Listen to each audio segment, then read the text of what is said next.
the cave. Thank you for joining me today. It's a pleasure, mate. Thank you for having me on. Excited times, my friend. Listeners and viewers can see you as Isaac on Apple TV's plus Ted Lasso. We've been waiting a while for season 3. It's finally here, but I think we're also a little bit sad. It's the last season.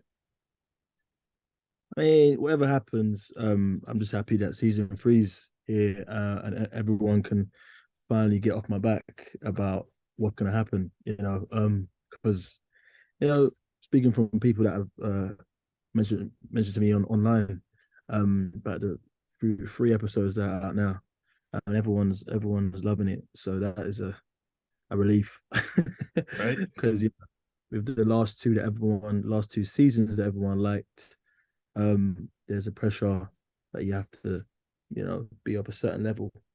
I wasn't too worried because I knew what we did, but you never know. But I'm just really enjoying season three being out, and you know, everyone gets to see Richmond again. That's right. That's right. Before we jump more into Ted Lasso, I want to get a little bit more about you. I was doing some research on you. You almost quit the acting world, but you stuck it with it. Yeah. I saw. So what pushed you? What pushed you into the industry? Because I saw you were also a football player. You know what? Like, I'm not gonna say something corny and be like, everyone has a calling, but at the same time, I believe that everyone has a calling. Mm. Um, I said to myself a few times that I'm done. I don't want to go back into the industry, and then something happens, and then it pulls me right back in. What's that saying? Just when I thought I was out, they pull me right back in. Yeah, the Godfather pull. Yeah. Yeah, they go. That's when I thought I was out. They pulled me right back in. Yeah, that's almost like that, because I did the football, and I was very interested in acting and performance and theater and everything that is a beautiful thing like that. I love it. But it didn't quite work out. I don't know whether it was bad representation or something about my just doing other jobs and still playing football. Wasn't quite working out, and then freak chance leapt at you know any opportunity that anyone would say, nah, I can't be bothered. And that's the one that kind of stuck. So if there's anyone that's listening that is in a similar position, just take it, because with life it's kind of like a boxing match, isn't it? Mm. You got some punches, you know. You got to learn how to take a punch before you can throw a punch, you know. Just Yeah. keep grinding. Keep grinding. That's what I tell people. Really, yeah, really and truly, it really is that. It's like kind of like, it's full of analogies today, but it's like it's like being in the gym and all that. You ain't gonna walk out of gym on day one and and be in amazing shape. It's a process. Some people have genetics, and some people get it overnight, but that's how many people does that happen to, probably count it on your fingers, maybe your Right. toes. Yeah, but yeah, I just stuck at it, and even like, after I'd done certain jobs, like I was still thinking like, it's just really like gonna, you get people coming up to you and being like, oh yeah, that's great, but like, what else you doing? That kind of thing. Like, it's that question that makes people that don't do nine to fives question their like, Mm. like, what else you doing? Or but whatever you're doing, like, you should stick at it, and if you love it, to be That's honest, right. because it isn't you happy, and your happiness is everything in this world. Mm. What's your goal? What's your dream? Do you have like a dream role that you kind of hope you get your hands on, or even just a goal in the industry? I mean, that is a good question. Um, you know, love, gritty dramas. But also, like, Ted Lasso was my first, like, foray into the comedy world. Yeah. Um, and but I mean, I'd done one thing before that, but it was just like a pilot, and it wasn't. I wouldn't even say that was like really going into the comedy world, because, like, like Ted Lasso, it was like a comedy, and I was in the show, but Yeah, I really enjoying it, because I didn't think that comedy was my thing because I did Top Boy and Black Mirror and all these other things that are very serious, Yeah. deep in it. Not to say that Ted Lasso isn't deep, but I'm really enjoying, you know, comedies with a bit underneath them, and I think that's like a new genre, like a dramedy Mm. genre, like maybe something there. But I'm just excited what the future holds, to be honest. Hey, you never know. We could see a spinoff. Yeah, I think a lot of people are asking for spinoffs. That's why I brought it up. Yeah, every day I get a new one. It's like, yeah, the what was the last one? Oh, was it Phoebe, Roy's niece. That's the one that's Yes. circulating. Yeah, she's like a detective with Annette who plays May in the pub. Her and her, there's like a detective duo. That's the new that they've got. So Ted Lasso 3 recently premiered episode, I think episode 3 was last week or this past Yes, week. Yeah. it So we was yeah. And I'm yeah. losing track because I try to watch them all at once. I let them pile up. Oh, Uh okay. so we see you as Isaac. What are you gonna miss about him? Isaac's a very lovable person. There's a lot of me in there. So he is very handsome. I'm joking. Um, uh, what I'm gonna miss about Isaac is playing him for one.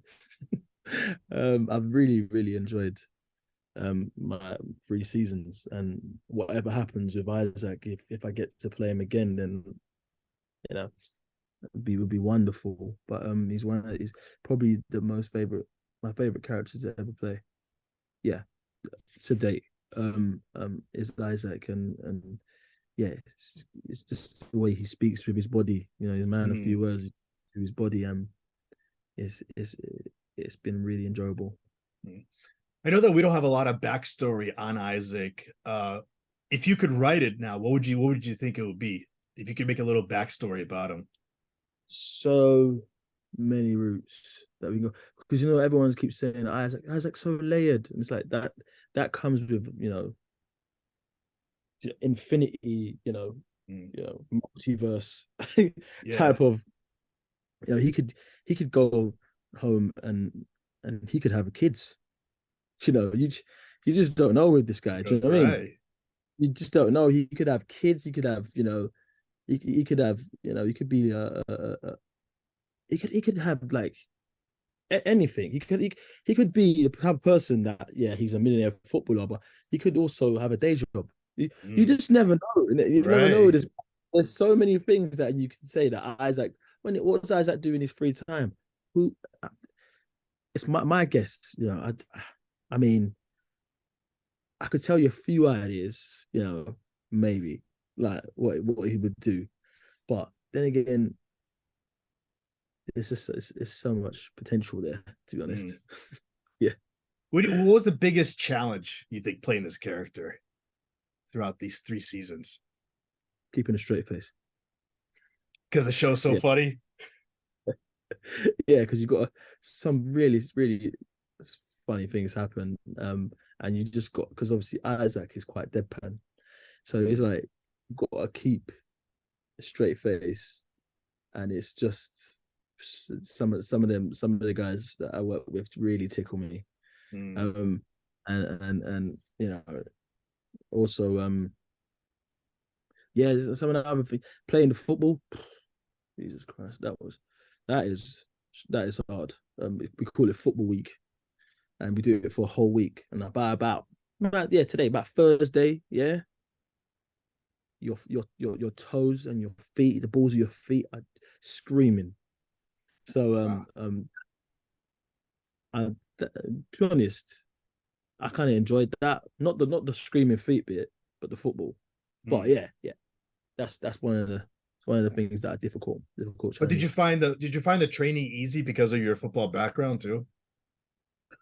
Oh yeah, no, I mean I was easier than some of the other guys, but Yeah. also you still got to warm up, you got to work out, you got you know I'm a lad, so it's Mm. like my mum owned a pub, so it's like I love pubs, I love socializing and all that stuff. But when you're about to start filming, you're like, oh, maybe I shouldn't drink that beer. So it's like that is temptation, isn't it? That's probably one of the harder things to deal. I can play football, play football my whole life, Mm. but you know, I'm human at the end of the day, and you know, it's difficult, but I've learned over playing the role. Like I think now is full, well-rounded role. Mm. I know Isaac inside and out now. Yeah. And you'll see as when the episodes start piling up and you watch it. You know, I'm like you as well. I don't like. I mean, for me, the one episode being in the show, perfect, love it. But being a consumer, Yeah. oof, it's a little bit. It teeters on torture, and it's like, especially a show that everyone loves. Everyone's like, Mm. and then they're like, but, but where's the rest? But where's the rest? You know, but Right, right. So we see yeah, like like your Isaac also he visually like expresses himself, but he also does like that cartoonish facial way sometimes with his face. How often do you have to yeah. practice those? You know what? Yeah, that's a little bit of me. I'm Yeah, actually like, to be honest, I'm really silly. Um, I'm actually a lot of people say to me all the time. They're like, I didn't know you was gonna be like that, and that's I don't know. I take that as a compliment, to be honest. mm, But it's the way that Ted, Jason, and them lot they always let us freedom to express ourselves and yeah, do what we do, mm. and that's where you're able to do silly stuff in the background. Right, right. How would you describe now? Like we've had 3 seasons. How do you describe Isaac's journey from season 1 now to season 3? How much has he matured, do you think?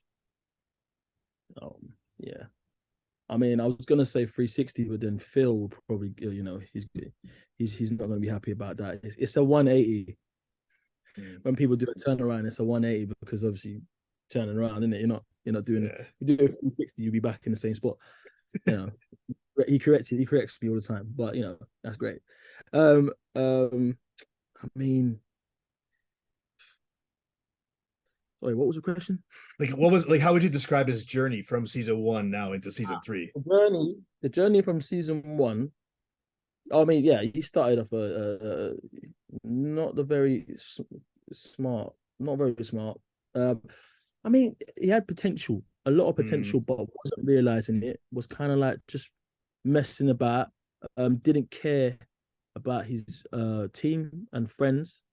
Um, was a borderline bully, and bullying to the point where it's not funny because you're doing it for your own genuine, you know, yeah. enjoyment.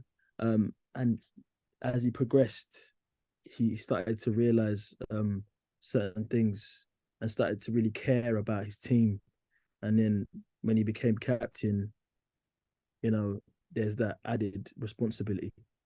And I think he's starting to kind of take that on board day by day and grow from that. We see Roy on the show. He's a mentor to Isaac, but Isaac doesn't really admit it. What do you think of that? Yeah, Roy is, because I believe that Isaac wants to be his own person and be his own, Mm, carve his own way, and that's why he kind of like in season two, he kind of was fighting with himself a lot because he felt that in order to connect with being the captain and connect with everyone else, he needed to be Roy, but he isn't Roy. mm, He's Isaac, right. and everyone like, Yon, and that's why he was just in his head and angry and blurting out and but I think he's starting to take responsibility for his own actions. Yeah, but yeah, Roy is a secret mentor to Isaac. Yeah, of course he is. I was told to ask you, are you actually good giving get haircuts? Are you good with the clippers? Oh god, if I had $1 every time I got that asked that question, No, I'm not. My a really lovely barber called Jimmy does all our haircuts. That was really good camera tricks. I tried, to learn how to be a barber in lockdown on my cousin's hair. Yeah. He'll never let me touch his hair again. In the 3 seasons now, is there somebody in the cast that you kind of wish you worked with more, like more scenes? Yeah, love our scene. Look, your scenes with Juno. She's such a diamond. It's always funny. Love my scenes with Phil Dunster. Never had not many scenes with Hannah. That would have been nice. Um, Jace, well, Ted. There's a lot of scenes, group scenes, but not Yeah. many scenes of them. Um, yeah, I'd say I really enjoy the scenes with Juno. I Mm. do. She's She, she's yeah, um she's she's brilliant. Yeah, yeah. she's brilliant as Juno, and she's brilliant as Keely. She's like Mm. the best person. She's so nice. It's awesome. What do you hope for the audience remembers about your performance on this show? I hope they learn something. I know they'll learn something, to be honest. But I hope they learn what I want them to learn. Um, yeah, I think they're gonna learn a lot about Isaac this season. Um, and I just hope that they, take it on board and remember what he's all about. How many Richmond jerseys have you signed? Tons. And then some. I've signed, yeah, hundreds actually. Yeah, probably, yeah. What's the strangest request you've had to sign? Has it been mostly soccer balls or jerseys? People's skin, Hmm. yeah, jerseys, posters, hats, blazers. That was a Hmm. bit weird. I don't know about signing a blazer. I'm like, it's not going to add to it, is it? Hmm. Um, yeah, I don't like signing people's clothes. It's weird. The plus, like, you can't really do a Right, good right. signature. The thread and yeah, yeah. So I usually I'm like, just give me something else to sign. You know what I mean? Just like, yeah, yeah, it's weird. Yeah, but So it's people. now what's next for you now? Now that Ted Lasso will end in a few weeks. What's next for you? Any projects you're allowed to tell us about that you got happening? I think I can say right now. Just kind of enjoying the ride and whatever's on the horizon. Well, that is for the future color Hmm. to figure out. Okay. Colin, how can the listeners and the viewers find you on social media to keep up with you? Yeah, Kola Bikini, my name on Instagram and Twitter. Same at Kola Bikini. Yeah. Perfect. Colin, I want to thank you for giving me a minute. This was great, and let's get you back on. Privilege. Good.